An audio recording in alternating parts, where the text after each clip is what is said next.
Wide receivers are so important in the postseason, as great play by your wideouts can lead you all the way to a Lombardi in some cases.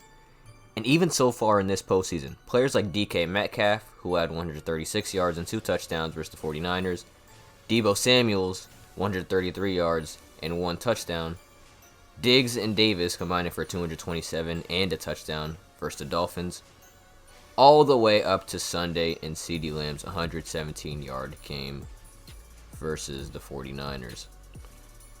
They've all been making huge impacts on their teams with their abilities to gain yards after catch and make really tough athletic catches to have these big games at all. But today, I'm going to be talking about the 6 greatest wide receiver playoff performances in NFL history. This list is based off of the single game playoff receiving yards in a game leaders, and this will not include any performances that took place in the Super Bowl, as I'll be releasing a separate video about Super Bowl specific performances closer to the date of Super Bowl 57. And if you enjoy weekly NFL content like this, be sure to leave a like, comment, and subscribe. And without further ado, let's get right on into the video. The Minnesota Vikings were a great team in 1987, as they made it all the way to the NFC Championship game, where they actually only lost by 1 score to the eventual champion Redskins of that year, who were obviously an all-time great team. But the thing that makes this run even more impressive is that on their NFC Championship game run that year, they blew out the seemingly unstoppable 13-2 49ers, who had Joe Montana, Jerry Rice, Steve Young, both were actually playing snaps at the time, and Ronnie Lott on the defense, as well as Frank Clark and many others. But an absolutely stacked team, and they were definitely poised to make another run at a title with 2 to this point. But the Vikings just were able to stop them and win 36-24 with the biggest lead of the game being 22-3, Minnesota winning. And this, while impressive, is not even the craziest thing that happened in this game, as wide receiver Anthony Carter caught 10 passes for an insane 227 yards and an average of 22.7 yards per catch. And while the Vikings may have not made it to the Super Bowl in 1987, they definitely can say they had a remarkable run. Eric Moulds was a very good wide receiver in his day, having multiple 1,000-plus yard seasons, and also being selected to 3 Pro Bowls in his NFL pro career. And while he was a good wide receiver, no one expected the monster 240 yards, 1 touchdown, on 9 receptions he had versus the Dolphins in the 1999 wild card round. Moulds had this incredible performance in this game, but it did not matter as the Dolphins and Dan Marino beat the Bills at home to advance to the divisional. Also, something that's crazy about this game is that out of the 360 passing yards thrown that day, 240 of them were thrown to Moulds, and he absolutely carried the offense through the air and had himself an absolutely legendary game with obviously the most receiving yards in a postseason NFL game ever, and will always be remembered for it until his record is broken. And since January 2nd, 1999, the date of this game, nobody has touched this game, and Eric Moulds' 240 yards that he had. On January 9th, 2005, Reggie Wayne had one of the most ridiculous wide receiver games ever, as he had 221 yards and 2 touchdowns on 10 receptions. This game was insane because out of 11 targets, Wayne caught 10 of them and was absolutely cutting up the Broncos secondary in this wild card round game.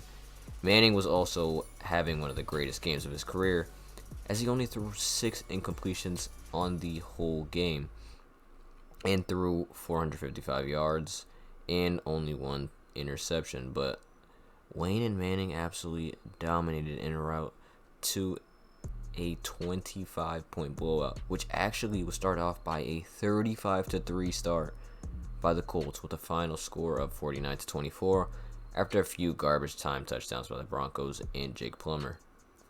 But there is no denying that this was one of the greatest offensive games in NFL playoff history, and Reggie Wayne and his 221 yards will forever be remembered.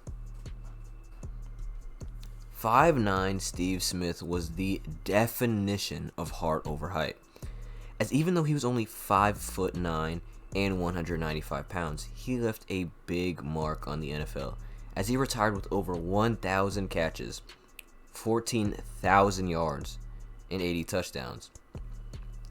And by every metric you look at, he 100% should be in the NFL Hall of Fame for the wide receiver position.